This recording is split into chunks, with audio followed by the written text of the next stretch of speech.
بسم اللہ الرحمن الرحیم۔ شروع اللہ کے نام سے جو بڑا مہربان نہایت رحم والا ہے۔ حضرت ابو ہریرہ رضی اللہ تعالیٰ عنہ بیان کرتے ہیں کہ نبی صلی اللہ علیہ وآلہ وسلم نے فرمایا، ایمان کے 60 اور کچھ حصے ہیں اور حیا بھی ایمان کا ایک حصہ ہے۔ حضرت عبداللہ ابن عمر رضی اللہ تعالیٰ عنہ بیان کرتے ہیں کہ نبی صلی اللہ علیہ وآلہ وسلم نے فرمایا، مسلمان وہ ہے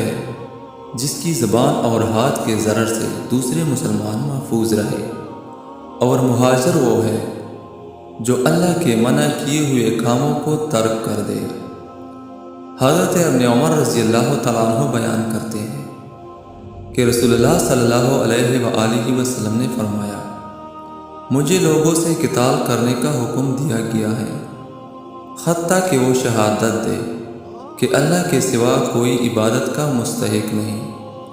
اور محمد اللہ کے رسول ہیں، اور نماز کو قائم کریں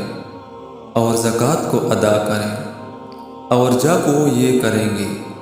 تو مجھ سے اپنی جانوں اور مالوں کو محفوظ کر لیں گے، ما سوائے اس کے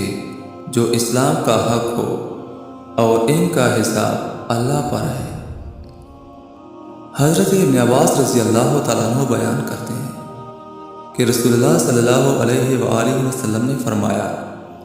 کیا تم اللہ وحدہ پر ایمان لانے کا معنی جانتے ہو؟ صحابہ کرام رضی اللہ تعالیٰ عنہ نے کہا، اللہ اور اس کا رسول زیادہ جانتا ہے۔